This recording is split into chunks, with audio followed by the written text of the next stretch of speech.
C'est un endroit chargé d'histoire. Avec le palais de justice, c'est le dernier vestige de la résidence des rois de France du Xe au XIVe siècle. La Sainte-Chapelle est construite à la demande du roi Louis IX.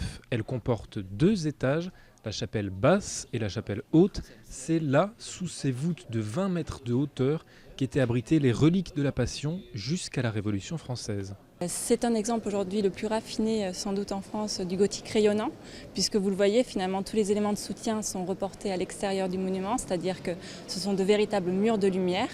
Les 2 tiers de ces vitraux d'origine ont été restaurés.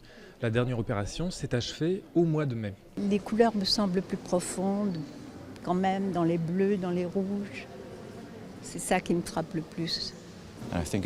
C'est incroyable comme ces couleurs et lumières vous tombent dessus. Vous ne pouvez capturer cela qu'avec les yeux. Si vous faites une photo et que vous la regardez ensuite chez vous, il ne se passera rien. C'est quand vous êtes ici que ça marche.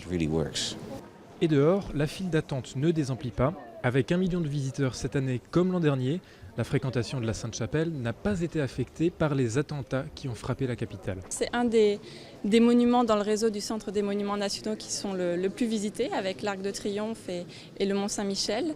1 million de visiteurs, effectivement, je pense que c'est une belle performance et c'est un succès qui ne se dément pas puisque depuis le début de l'année, nous avons confirmé la fréquentation du lieu. Depuis peu, vous pouvez visiter la Sainte-Chapelle en réalité augmentée.